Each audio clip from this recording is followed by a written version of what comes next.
There's always a bit of trepidation associated with the announcement of another show or another series or another movie associated with one of your favorite IPs, but this sounds all right, all things considered. And as somebody who went to, let me see if I get this right, 3 or 4 midnight releases for the last 3 or 4 Harry Potter films, I know I was there for Half-Blood Prince and for the 2 Deathly Hallows ones.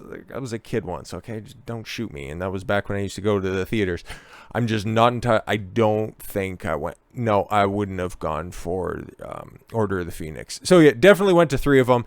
And Game of Thrones, check a 3-hour-long live stream I have on my thoughts and feelings when it comes to Game of Thrones. But the announcement of the spin-off is actually pretty good, because that story that they're going to be doing, it's actually not like we're announcing that there's going to be season 2 of House of the Dragon. We already know that, okay? So there's another series that's going to be out there.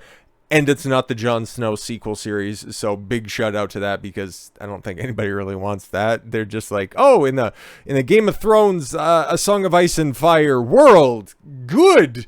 Nothing to do with that horrific abomination of a quarter of a good show, just muddle fucked with a bunch of other, more interesting premises that never get followed up on. And then whenever something does get followed up on, it just ultimately ends with just absolute shit. Anywho, Harry Potter and Game of Thrones franchises to get fresh life on newly minted Max streamer. Oh, okay, so it's not HBO Max, it's not Warner Brothers and Discovery presents HBO Max, it's simply Max. It's a terrible name. I hate that name. It's atrocity. So we have Warner Brothers Disney announced on Wednesday that the Game of Thrones and Harry Potter franchises will take on new life in the studio's newly minted streaming service, Max. All right, my name's Don. Your name's Max? Fantastic. For those who are eager to soar back into the wizarding world of Harry Potter, buckle up, because the franchise is coming to Max in the form of a scripted television series. More on that, because that's where we're going to go after this. But I just want to get the Game of Thrones announcement out of the way, because this one's actually good. Like I've stated vociferously throughout the live stream that's over on Rumble, listening to a bunch of those lore streams from very good and very prominent Song of Ice and Fire content creators on YouTube. I'm very well versed in the Hedge Knight stuff. And the fact that that one's going to be going forward, the Dunk and Egg stuff, that's going to be really good, because that story, it's short, it's concise, it's finished, which is the exact same situation that you find yourself in with House of the Dragon, which was the first season pretty damn good. And if that's what they're going to do with a much more grounded story between a Hedge Knight and I don't want to spoil it for anybody that's out there, but yeah, for a sellsword and a very important individual, it could be really good. It's actually the way that they're lining this stuff up. Okay, like this is just very, very, it's not even light spoilers. It's just more or less a timeline thing. So this right here, if it's successful, then it can just immediately start to go into potentially like a big Robert's Rebellion thing. If you don't know anything about Game of Thrones, that means absolutely nothing to you, but that's just my speculation as a show and a lore consumer. Never read the books. I don't read fiction. I got, more time. More important things to do with my time on that. So yeah, don't expect any Dargans in that one. Save your Dargan boner for House of the Dragon, because guess what? There's going to be a lot of them, and even more that'll be coming up next season. It'll be great when it eventually does come out. Unlike that, why would you pick a season 8 screenshot? Why from the worst episode? Jesus Christ. But anyways, back to the Harry Potter announcement. This one's pretty cool. It could be cool. Depends on who's going to be in charge of it, but we have some other stuff to discuss as well. So the series will be a faithful adaptation of the beloved Harry Potter books. CNN with your shitty reporting, man. Just putting, scare quotes around stuff. It's a faithful adaptation of the Harry Potter. We got it. By J.K. Rowling, who will also serve as executive producer on the project. Okay, the television series will feature a cast of new faces to take on roles made famous by the Potter films. So Daniel Radcliffe, Emma, I don't want to come back for the The Cursed Child? Was that the sequel book that nobody gave a shit about after the series proper was done? Hilarious. J.K. Rowling's a shit author, but she made a very compelling story. Square that circle, if you will. And Rupert Grint, who was didn't he have a candy shop or an ice cream store? Like, that dude is fucking nuts. So, yeah, it's not like he was doing anything. Anyways, But yeah, they're going to be casting new faces because, of course, if they're going to be... Here's what I've heard about the story. Yes, the series is expected to run for an unprecedented 10 seasons.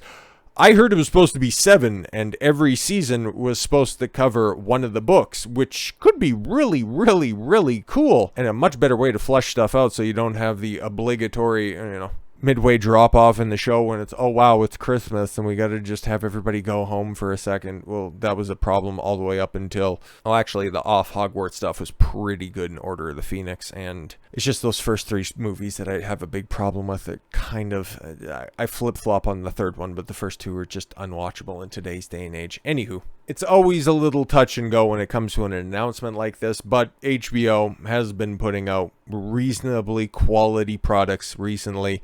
Sans Velma, and Warner Brothers is in a bit of a pickle when it comes to walking a fine line of profitability, so they might veer more into the House of the Dragon side. The Last of Us, when it comes to quality, is like, I'm never going to watch that shit. I like the game well enough when I played it through the first time in 2013. Okay, the rest of the stuff surrounding it, I could give less of a fuck about. But already with this announcement, as much as like a casual, I'd say casual Harry Potter fan, watch the films a whole bunch, have a whole bunch of the different collector's editions of the films, never read any of the books, don't care about the expanded universe, didn't give a single fuck about the Fantastic Beasts muddle fuck that was out there.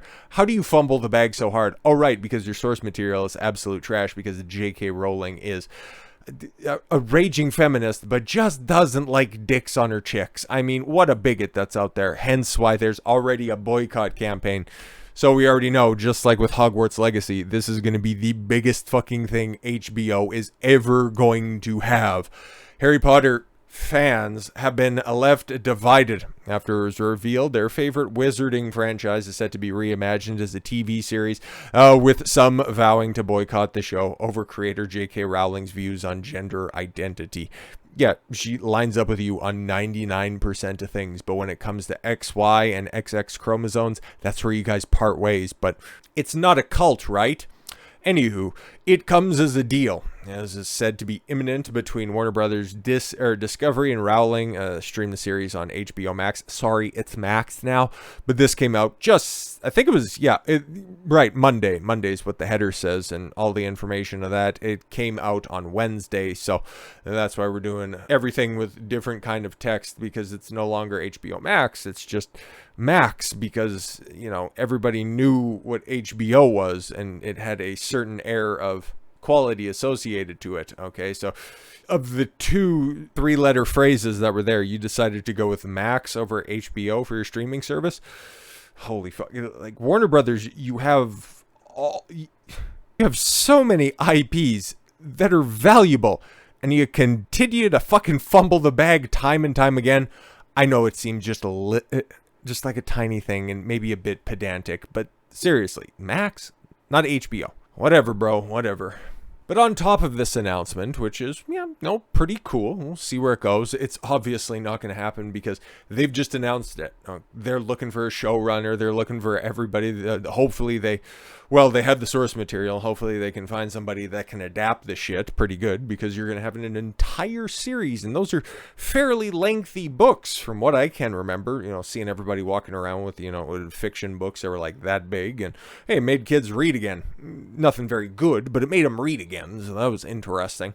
And of the original 3 people, like they have sorted out right there, you have, Rupert Grint, who hasn't really done all that much. I think I seen him right after, like, the Deathly Hallows dropped, and he was in some weird comedy film, and then, he just went and lived his life. Fantastic. Great for him. Emma Watson out there just being a lonely cat lady, aging right before everybody's eyes. Man, that sucks, because she used to be something special. But, hey man, everything woke goes to shit. And speaking of which, you got Harry Potter himself. Here he did a pretty good job doing the Weird Al Yankovic biopic. I heard that was good. I haven't seen him in anything that's not Harry Potter. He seems to be carving out a nice little niche for him, but Just like Mark Hamill before him, you would have thought he was just typecast as Harry Potter, but it actually turns out he's kind of a shitty dude. So other stories that are out there was he was a pain in the ass, and when it started to come to the later installments of the series, and now he's just stumping for groomer policies. Guess what? You're a groomer, Harry. Had Daniel Radcliffe tells trans children that adults should trust youngsters to tell them what their gender is. Yes, trust trans kids. Don't give a shit what their parents say. If your 6-year-old wants to lop off his dick, you've got a daughter now. What? 33-year-old was speaking to 6 transgender and non-binary children at a charity roundtable. What, for suicide prevention? Radcliffe was told by Dally, 11, sorry, this is just AIDS incarnate written down, a trans girl. I don't get how this shit works. You say trans girl, I don't know. What's the starting point? What's our foundation? What are we working with there? Who said she was told growing up that she should be a boy, like the color blue, and enjoy sports. Now, you're always offered that opportunity unless you just have, parents that are just trying to beat you in the head while they're wearing a catcher's mitt. Again, it's over-exaggerations of an 11-year-old. Bro, you can't consent to do anything at the age of 11.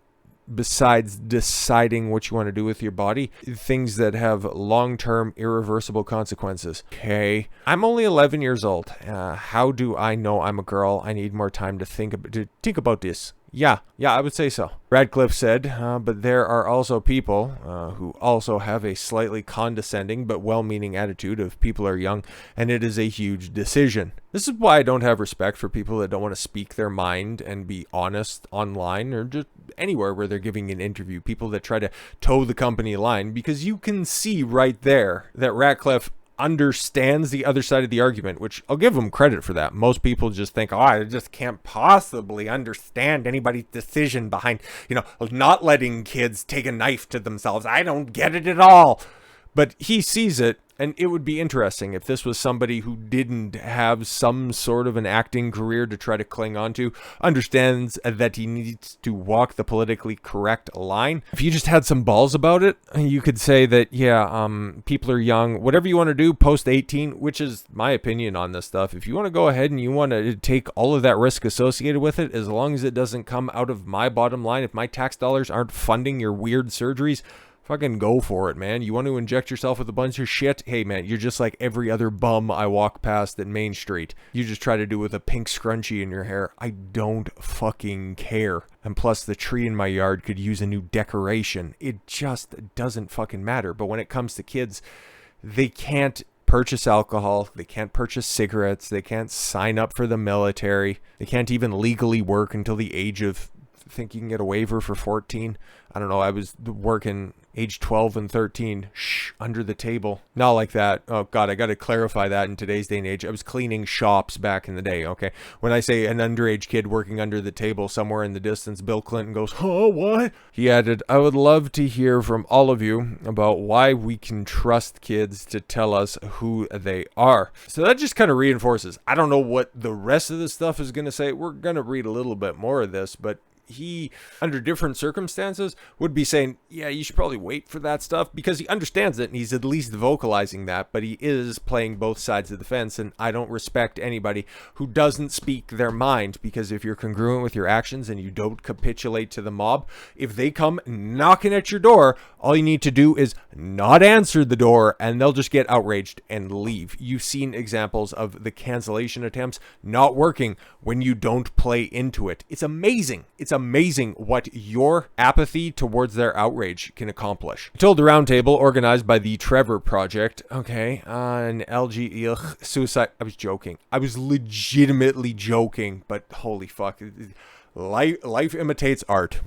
See, this is why it's so difficult, and that's why there's so few actual funny comedians that are out there. Like, there's a lot of people, he talks about regular things, he's actually a comedian. But no, the absurdity and the easy joke that you could make is actual reality in today's day and age, so you really got to step your shit up. There are some people in the world who are not trying to engage in this conversation in any kind of good faith, which he said may be Oh, because they don't know young trans people. No, you're just not capitulating to the mental insanity that is going on. There's also that as well. He and some fellow Potter stars have tried to distance themselves from J.K. Rowling's views.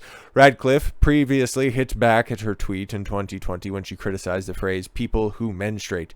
Yeah, this shit's retarded, by the way. When he said, I'm sure they used a word... Oh, for those people, someone help her out. Wumbin, Wimpon, Woomand. Radcliffe said, to all the people who now feel that their existence of the books has been tarnished or diminished, I am deeply sorry for the pain these comments have caused you. Yo, if that's a joke, that shit would be hilarious. But again, we live in a world where the absurd is reality. So he unironically tweeted that. And I don't know, was he trying to bend the knee to the Wumbin, Wimpend, or Woomand crowd?